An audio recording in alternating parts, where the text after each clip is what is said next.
Bonjour et bienvenue dans le podcast Happy Personal Shopping. Je suis Maïté Despréaux, Personal Shopper depuis 13 ans et j'ai le plaisir de vous aider à vous lancer dans cette activité passion. Voici les 4 thématiques que j'ai prévu d'aborder avec ce podcast pour vous aider à vous lancer et à exercer sereinement. Tout d'abord, une partie savoir-faire. Et oui, indispensable, tout ce qu'il faut savoir pour asseoir votre expertise et exercer en tant que professionnel. Deuxième thématique, l'histoire de la mode et du luxe. Ça, c'est ma préférée. C'est une thématique qui va vous permettre d'élargir votre culture mode, qui me paraît indispensable pour appuyer le discours technique. Troisième partie, on parlera organisation. Je vous donnerai des astuces pour gagner du temps au quotidien et développer votre entreprise sereinement, tout en vous ménageant des temps personnels. La dernière thématique est dévolue aux inspirations. Tout ce qui va vous permettre de vous nourrir, de nourrir votre culture mode bien sûr, mais aussi votre créativité pour mieux accompagner les personnes qui vont vous faire confiance. Si ça vous plaît, alors je vous propose qu'on commence tout de suite avec l'épisode du jour. Combien gagne un personal shopper ? Vous êtes peut-être intéressé par le métier, vous envisagez peut-être de vous lancer vous aussi à votre compte. Mais ce qui vous retient, c'est peut-être cette incertitude liée à l'argent.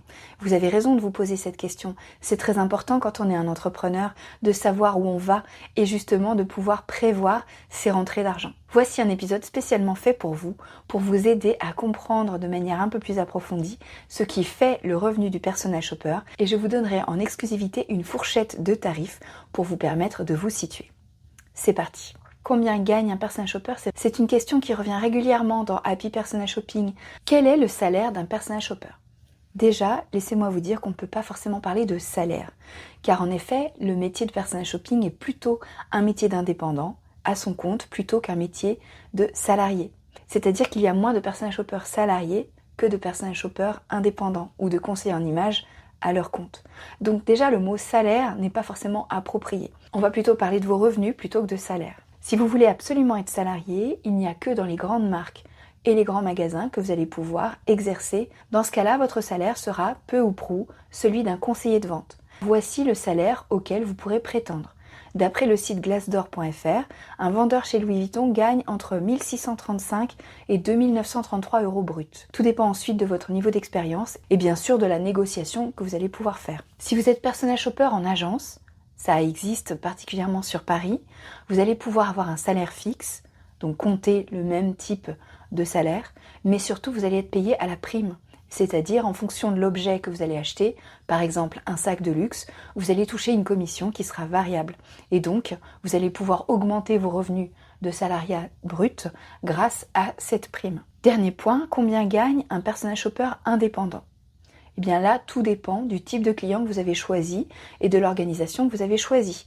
On en parlait la dernière fois, si vous avez opté pour des prestations avec un abonnement, vous avez une clientèle que vous allez pouvoir fidéliser sur le long terme et donc vous allez peut-être avoir des revenus plus réguliers que si vous avez une personne en one shot. Et dans ce cas-là, peut-être que vos revenus plus réguliers seront au final moins importants, mais plus réguliers que pour une prestation en one shot, une prestation ponctuelle. Tout dépend vraiment de ce que vous allez faire. Donc il est difficile de vous donner exactement le montant de ce que vous allez pouvoir gagner. Voilà cependant quelques informations. Tout dépend déjà de la région dans laquelle vous exercez et s'il y a beaucoup de concurrence autour de vous. Tout dépend aussi de votre expérience et de votre spécialité.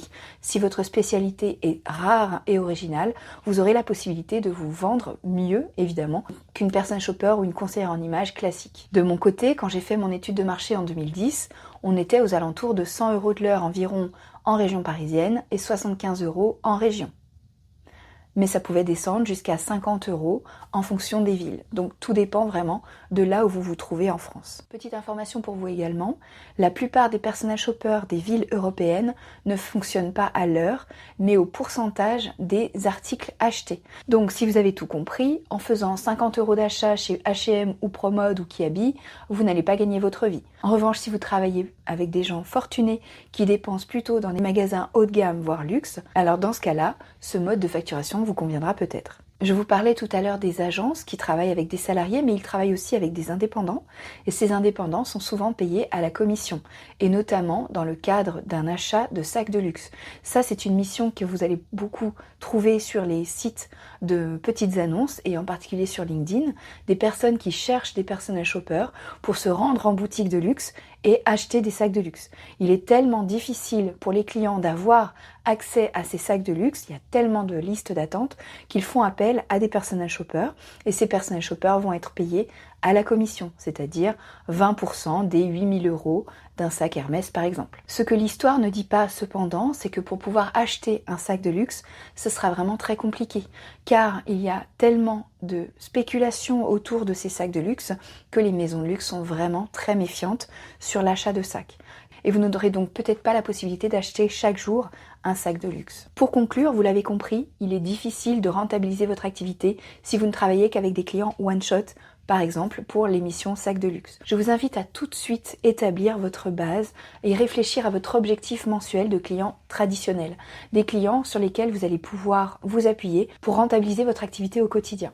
Les bonus que vous aurez grâce à la vente de sacs de luxe, tant mieux pour vous, mais ne les intégrez pas dans votre business plan, car effectivement, ce n'est pas assez sûr pour être rentable. Si cet épisode vous a plu, je vous invite à le retrouver sur le blog Bulle de Mode, je vous mets le lien ci-dessous, et je vous invite aussi à vous abonner. Pensez aussi à me faire vos commentaires, ça va me permettre de m'améliorer. En tout cas, ça me fait chaud au cœur de vous voir me suivre de manière plus nombreuse chaque semaine. Je vous souhaite une très bonne semaine, en attendant de vous retrouver la semaine prochaine pour un nouvel épisode.